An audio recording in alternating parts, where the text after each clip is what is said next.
L-intervista ser tiġi mwassla lilkom minn Beauty Wisdom tal-Fgura għall-aħjar prodotti u trattamenti ta' sbuħija. Noffru wkoll servizzi ta' aromaterapija holistika.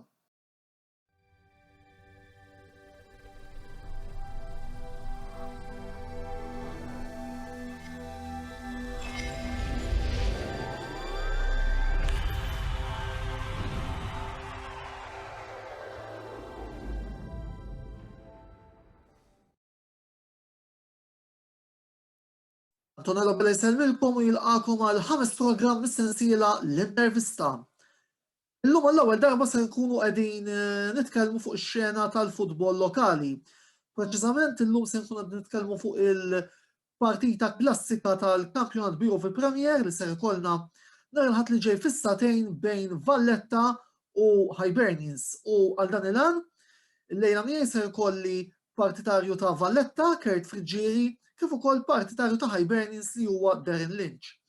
Għaldaqstant nistidinkom biex għal dawn il-kwart 20 minuta li ġejjin tingħaqdu magħna, issegwu l-intervista u naraw ftit sew Kert u sew Darren x'għandhom xi jgħidulna sew fuq is-sitwazzjoni preżenti tat-timijiet rispettivi tagħhom kif ukoll fuq il-memorji u l-previżjonijiet li għandhom fuq il-partitissima li se jkollna nhar il-Ħadd li ġej fis-satej fl-Istedju Nazzjonali ta' Taqali bejn Valletta u Hibernians. Kert, l-ewwel nett grazzi tal-li aċċettajt l-istedina li tattendi għal dan il-programm.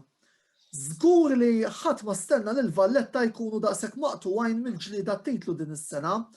X'taħseb li kienu l-kawżi ta' dan l-istaġun diżappuntanti min-naħa tat-Timbelti?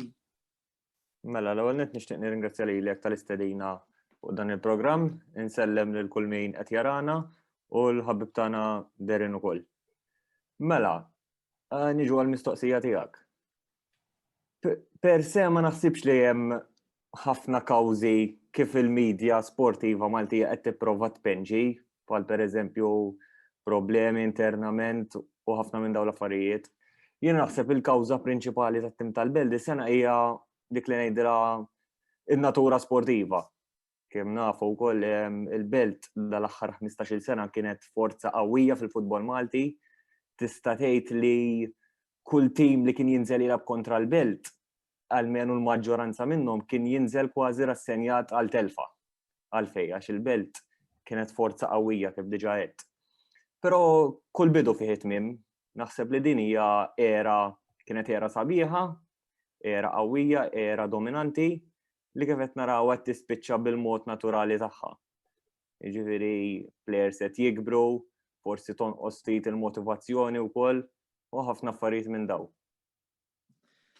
Darren, qabel xejn merħba wkoll fil-programm l-intervista, it-tim tagħha l-ġdid bla dubju s'issa kellu kampjonat eċċellenti fejn attwalment ukoll jinsab fi ġlieda ma' Hamrun Spartans u possibilment anke Gżira United darrab tat-titlu.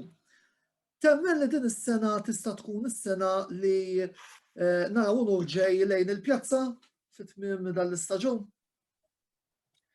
Iva, Antonello, qed nirringrazzjak ta' din l-istedina, nsellem ukoll is-segwaċi kollha li jsegwuk, paġna interessanti ferm, sellem lil Kert ukoll. Iva, jiena fl-opinjoni tiegħi sewwa naħseb li din is-sena ħankunu biex nisfidaw għar-rebħa tal-kampjonat.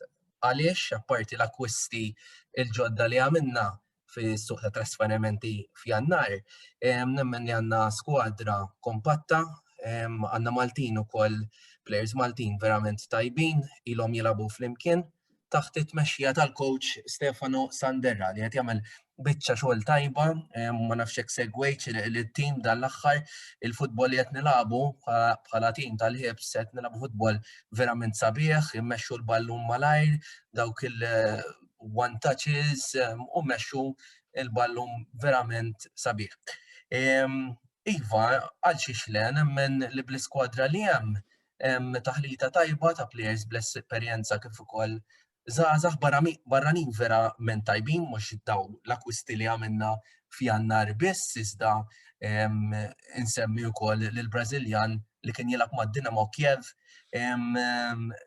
għal-mejda li qed ikun strumentali flimkien ma' Andrea Ġus Ferdinando Apa fid-difiża.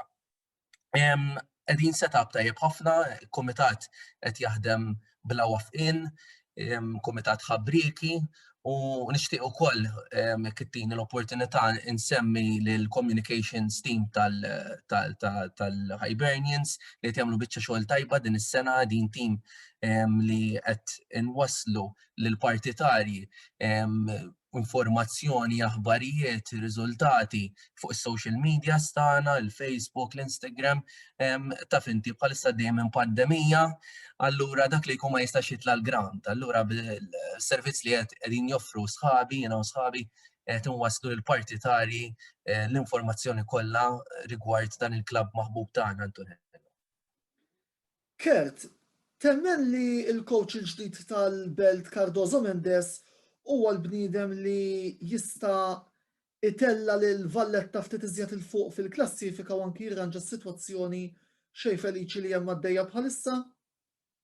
Mela, wieħed irid joqgħod attent kif ipoġġi l-opinjoni tiegħu dwar kemm coaches, kemm players li jkunu għadhom qed jidraw is-sistema kemm Maltija, il-players, l-ambjent u kollox. Jiġifieri fid-dinja tal-futbol jiena kemm ili nsegwi l-futbol minn żgħira dejjem tallimt li l-paċenzja u l-għaqda għalija hija nofs ir-rebħ. Jiġifieri wieħed irid joqgħod attent kif inti għandek tiġġudika kemm player u kemm coach. Ma rridux ninsew wkoll ta' min wieħed jgħid li dan il-coach ġie magħna f'Jannar u għadu qasamel iktar minn 15 il-sezzjoni tat-taħriġ. Sab il-players 3 ġimgħat kwarantina, moral vera baxx, jekk tara klassifika, injuries, sforz ħafna affarijiet oħrajn. Però iva nemmen li huwa coach interessanti, huwa coach li qatt ma għalkemm qatt ma kkoachja senior squad. Mhuwiex coach daqshekk kif taqbad tgħid. It-tattiki li rajna kemm mal-Ħamrun tgħid li vera tlifna. Però tqis iċ-ċirkostanzi kollha il-lob tattiku hemm kien. Wieħed irid jagħti ċans kif għedlek, jiġifieri irid issa ma rridux ninsew ukoll li dan dal-coach ġie f'Jannar bi players li sab, jiġifieri jista' jkun li l-players li għandna mhumiex adattati għas-sistema tiegħu, ma tantx kellu ċans, ma tantx kellu ħin jaħdem fuq it-transfer market, kollox ġara ċumpaq-pum, wieħed irid jagħti ċans naddattaw għas-sistema tiegħu bil-players li jridu, u mbagħad minn hemm naraw. Darren, Hibernians huwa wieħed mill-aktar timijiet illi attwalment qed joffri players lit-tim nazzjonali Malti. Kemm taħseb illi dan huwa ta' benefiċċju għat-tim ta' Hibernians? Iva, Antonella, nista' ngħid hekk li il-klabb tagħna sar sinonimu ma' players Maltin. Nagħtu ħafna spazju lil players Maltin, nemmnu li l-livell ta' players Maltin li għandna mal-klabb huwa livell għoli ħafna, daqs nistgħu ngħidu hekk barrani, normalment iġib barrani biex ikun lek aħjar minn Malti, iżda aħna fortunati bħala klabb għandna players Maltin bħal Bjorn Christensen, Dan Stimvella, Ferdinando Apap, Jurgen de Gabriele, biex nsemmi ftit li ilhom mal-klabb mhux ħażin issa u naħseb Andrea Ġus ieħor ġifieri difensur laterali tal-livell għoli. Nemmen li huwa ta' benefiċċju għall-klabb tagħna. Apparti minn hekk benefiċċju wkoll għan-nazzjonal li week in week out dawn jilagħbu b'mod regolari mal-klabb, ġifieri mhux għajnuna għalina biss iżda anke għan-nazzjonali u xekk għax qed isibu l-ħin u l-ispazju mat-tim. Grazzi Darren u grazzi Kert, nifqu għal ftit mumenti ta' pubbliċità bqgħu magħna l-intervista tkompli wara dan ir-riklam. Dan il-programm qed jiġi mwassal lilkom minn Beauty Wisdom tal-Fgura għall-aħjar prodotti u trattamenti ta' sbuħija. Noffru wkoll servizzi ta' aromaterapija holistika. Merħba lura t-tieni parti tal-programm l-intervista flimkien miegħi Antonello Abela il-lejla qegħdin nitkellmu fuq il-partita Valletta Hibernians li ser ikollna nhar il-Ħadd li ġej fl-Istedju Nazzjonali ta' Taqali logħba valida 19 ġurnata tal-Kampjonat BOV Premier miegħi għandi lil Kert Friggieri, partitarju ta' Valletta, kif ukoll għandi lil Darren Lynch, partitarju ta' Hibernians. Inkomplu din l-intervista u nixtieq nieħu ftit l-opinjoni sew tiegħek Kert, sew tiegħek Darren fuq il-manuvri li saru mit-tim rispettiv tagħkom fis-suq ta' trasferimenti li għadu kemm intemm ftit tal-ġranet ilu. Sodisfatti bil-manuvri li jagħmlu timijiet rispettivi tagħkom? Nibda bik, Kert. Naħseb meta tqis iċ-ċirkostanzi kollha bejn il-pandemija, bejn il-pressure tal-klassifika, naħseb li kien suq ta' trasferimenti interessanti u b'saħħtu fl-istess ħin sa ċertu punt. Tgħidli għaliex, għax finalment il-kumitat xorta saħħaħ minkejja l-limitazzjonijiet tagħna, xorta saħħaħ fejn kien hemm bżonn, konna sfortunati wkoll fuq żewġ players vera interessanti, qed nirreferi għal l-winger Taisei, il-Ġappuniż, fejn dan ġiet opportunità jekk min isser żball jilgħab ġewwa l-Latvja. U kemm għal Miħajlo is-Serb is-center back ta' wara li sfortunatament kellu mewt fil-familja u xtaq li jmur lura pajjiżu ma' ġenb il-familja tiegħu.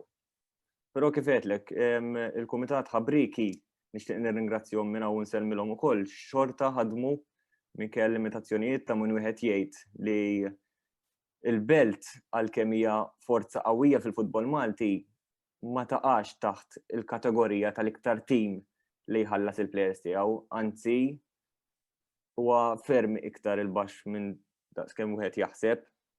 Però xorta kien suq ta' trasferimenti interessanti, ġibna jekk min se żball 5 barranin ġodda, uħud minnhom ġa esperjenzati fil-futbol lokali. Nisperaw li adattaw għas-sistema tal-coach u mbagħad naraw minn hemm. Darren?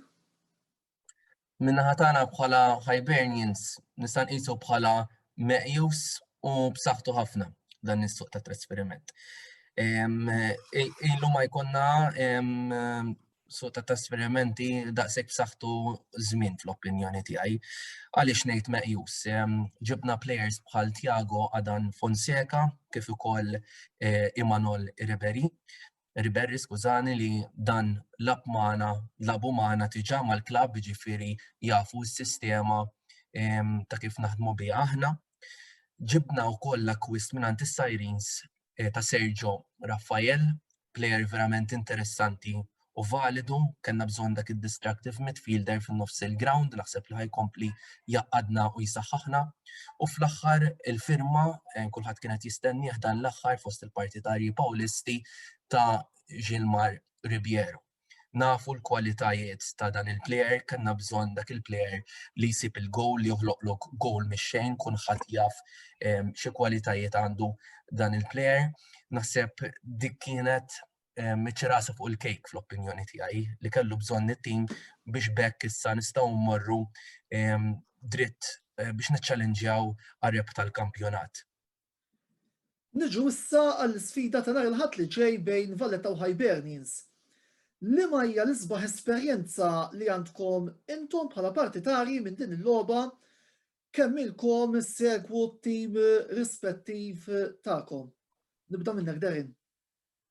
Kien hemm ħafna momenti sbieħ, kien hemm momenti koroħdi l-logħba tal-futbol dak li ġib magħha żewġ emozzjonijiet differenti. Però bħal kulħadd ikollok dawk il-logħbiet li tibqa' tiftakar. Fosthom kont għadni daqsxejn ta' tifel imma dejjem tibqa' fil-memorja l-logħba tal-4-3 meta ħadna l-kampjonat fin-93-94.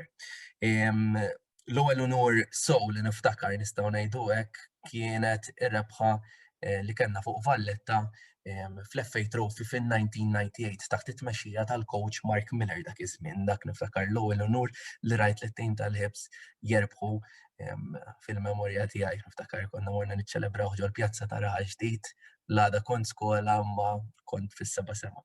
Ma nistax ninsaw ukoll ir-reb tal-kampjonat dik id-decider vera ma kienet daqsxejn ta' logħba ta' tieħ ta' qalb nista' ngħidu hekk ma kienx decider, iżda draw kien biżżejjed biex nerbħu l-kampjonat jidhirli fl-2008-2009. U bħal ħafna jsemmu ilek ukoll raħal ġdid il-logħba li kellna kontra it-tim tal-Belt meta ħadu l-kampjonat u konna rbaħnilhom wieħed xejn, konna madwar kemm jidher xi 200 ruħ il-ground u konna bqajna ma fuq il-kampjonat kien mitluf, konna ovvjament erbaħna dik il-logħba wieħed xejn u kien ta' sodisfazzjon għalina ovvjament li terbaħ lir-rivali tiegħek bħal huma dak ta' Valletta. Kert, min-naħa tiegħek. Mela, kif qal Darren stess, il-Belt u l-Hibs tista' tgħid li kienu il-forza tal-futbol Malti f'daw l-aħħar 10 snin, 8 snin, daqqa jirbħu il-Hibs, sena ta' wara jirbħu il-Belt, dejjem ikun hemm dak il-battibek sportiv bejniethom. Però bla dubju ta' xejn l-ikbar logħba li niftakar jiena bejn Belt u Hibs hija dik iktar waħda reċenti ta' sentejn ilu fejn kien kampjonat tista' tgħid inkredibbli. Niftakar il-Hibs kienu fallew mal-Mosta lejn l-aħħar tal-kampjonat u aħna konna tlifna d-derbi il-ġurnata ta' wara. U mbagħad niftakar konna qlajn 4 ma' Birkirkara, il-Hibs fallew dak il-konfront li jibqa' jissemma kontra ħal-Qormi fejn ħadd qatt ma basar li ħal-Qormi baxar min nies kienu ħajrħu il-qawwa tal-Hibs. Għax wieħed tajjeb jgħid li il-Hibs dak sentej ilu dak iż-żmien kellhom waħda mill-aqwa kopja offensiva, ftakru l-Markolino u l-Fonseca quddiem kienu tal-biża' fl-opinjoni tiegħi. U mbagħad morna l dak l-Imbirek decider, ftakar konna morna minn taħt, Jake Grek kien falla ċans ta' 2-2, ġibna draw, mbagħad skorjajna fl-extra time, reġgħu skorjawna fl-aħħar tuħta nifs, tuħta qalb, morna l-penaltis. Niftakar l-ewwel darba f'ħajti li qatt ma rajtx il-penalti jiena dakinhar. Kienet logħba ta' veru. U ta' wieħed jesemmi wkoll li ġimgħa wara konna tlajna quarter final flimkien, suppost kellha tintlab 6 xhur qabel. Konna morna 2-2 minn taħt u kien tkeċċa Dias jekk m'iniex sejr żball. U konna skorjajna 3, kienet logħba sabiħa wkoll. Jiena ukoll nixtieq nuftit il-kelma fuq dan l-aspett tal-kemm jiena iktar milli l-isbaħ memorja ser mmur għall-ewwel memorja tiegħi ta' dan il-konfront bejn Valletta u Hibernians lura l-istaġun 92-93 meta Hibernians kienu rebħu 4-2, dak iż-żmien il-Belt kienu champions renjanti, niftakarhom li kellhom tim b'saħħtu ħafna. Joe Zarpo, Jesmond Zerafa fuq quddiem, Chris Laferla, Joe Camilleri, Niki Saliba, tim formidabli ta' żmien il-President Belt Joe Caruana Karin, biss dikinhar Hibernians, grazzi wkoll għad-duo Karl Zakaw u l-mibki Indridi Einarsson kien irnexxielhom jagħmlu logħba kbira u it-tim ta' raħal ġdid dikinhar kien rebaħ 4-2 logħba li għad għandi ftit memorja tagħha minkejja li kienet waħda mill-ewwel deret tiegħi ta' tifel żgħir li kont fl-Istadium Nazzjonali, niftakar li kien il-ħadd wara nofsinhar kont mort ma' xi membri tal-familja tiegħi li nsertaw kienu jżommu ma' Valletta, biss dak iż-żmien ta' tifel żgħir li kont speċi bqajt impressjonat bl-attakk formidabbli Zakkaw Einarsson kif ukoll players oħrajn bħal Charlie Sherry u David Carbot li dikinhar kienu appuntu ibbrillaw. L-aħħar domanda li naħseb hija domanda obbligatorja li ser nistaqsi nixtieq nieħu il-previżjoni tagħkom fil-konfront tal-logħba ta' nhar il-Ħadd li ġej. Sew x'qegħdin tistennew minn din il-logħba kif ukoll x'taħsbu se jkun ir-riżultat finali. Ħanibda minnek Kert minħabba l-fatt ukoll il-Belt qegħdin imniżlin bħala t-tim li ħajkun qed jilgħab home. Mela, mlef inni jiena inkun fejn inkun fil-klassifika ninżel għal kull logħba biex nerbaħ. Irrelevanti kontra min ħanilab, però wieħed irid jistenna logħba tqila, logħba diffiċli. Nafu kemm it-tim tal-Hibs dis-sena huwa tim verament tajjeb, għandu l-kollettiv, m'għandux dawk l-ismijiet li wieħed jistenna, però kollettivament naħseb li m'hemmx aħjar minnhom dis-sena. Però kif qedlek, nistenna li tkun logħba kombattuta, forsi naraw xi akkwisti ġodda min-naħa tagħna, players jidraw iktar is-sistema tal-coach, il-coach ikollu iktar fejn jaħdem. Jiġifieri nistennew u naraw. Riżultat? Mbassar drota wieħed bujed. Darren. Jiena minnaħa tiegħi il-belt dejjem jibqgħu il-belt, dejjem ħajkun konfront diffiċli aktar u aktar issa li għaddejn minn din il-sitwazzjoni daqsxejn ħażina fl-opinjoni tiegħi. U din mhux ħadd iswa tajjeb għall-logħba ta' il-ħadd li ġej għax il-belt ikunu jridu jqumu għall-okkażjoni u rebħa magħna tihom dik il-boost fil-konfidenza. Però nemmen li jekk trid il-kampjonat trid terbaħ kull logħba. So jekkux mat-tim tal-qiegħ tal-klassifika u so jekkux kontra l-belt. Ġifieri aħna rridu ninżlu bit-tir li nġibu il-punti minna, ġifieri il-maximum points, għax ovvjament inti tista' titlef il-lig anke punt u ġrat fil-passat di rajnija. Kif qedlek ħatkun logħba iebsa, eċitanti, però nemmen li t-tim tagħna bil-mod kif qed jilgħab kif qal tajjeb Kert il-kollettiv ta' dan it-tim qed juri li jista' jagħti r-riżultati. U nemmen li avolli ħatkun logħba diffiċli nemmen li bl-iskwadra li hemm bil-barranin il-ġodda wkoll li ħajtu spinta l-qudiem lil dan it-tim nemmen li nistgħu nerbħu dan il-konfront ukoll. Riżultat minn naħa tiegħek Darren ukoll? Naħseb ikun riżultat ta' 2-1 jiena. Ħatkun logħba tajt iżda mbagħad fl-aħħar minn l-aħħar x'nixtieq jiena sewwa issa u x'naħseb ħatkun rebħa t-tim ta' raħ ġdid. Jiena minn naħa tiegħi nistenna li nara logħba kumbattuta, ovvjament iż-żewġ timijiet se jmorru taħt pressjoni għandek il-Valletta li jridu jiġibu rebħa sewa l-moral, sewa l-ambjent u kif ukoll biex forsi jerġgħu jidħlu fit-tren tal-UEFA Europa League.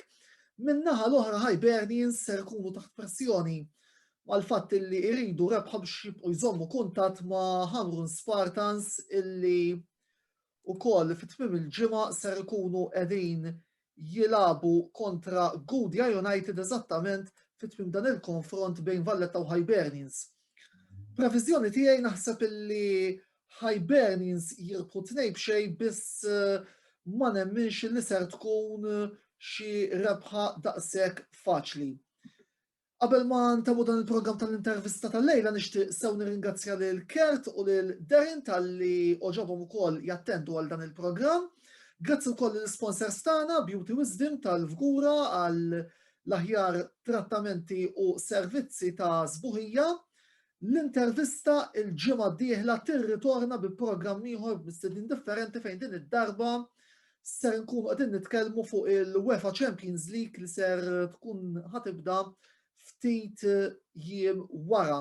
Infakkukom ukoll biex tkomplu segwu l-kontenut kollu li għandna fuq il-medja soċjali kollha tagħna ta' Antonello Sports Vlog sew fuq dan l-istazzjon ta' YouTube li minnu qed jiġi mxandar dan il-programm kif ukoll fuq is-sit uffiċjali tagħna antonellosportsblog.wordpress.com fejn hemmhekk ikun hemm dejjem l-aħħar aħbarijiet mod speċjali futbol lokali, futbol internazzjonali u la nerġgħu nibdew minn Marzu quddiem tirritorna l-Formula 1 se nkunu qegħdin ukoll nagħtu aġġornament regolari x'ikun qed jiġri matul dak il-kampjonat.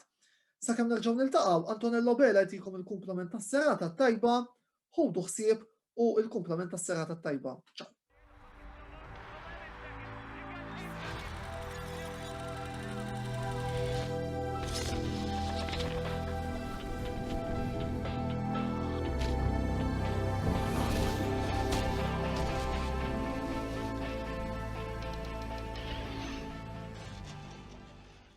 L-intervista ġiet imwassla lilkom minn Beauty Wisdom tal-Fgura għall-aħjar prodotti u trattamenti ta' sbuħija. Noffru wkoll servizzi ta' aromaterapija holistika.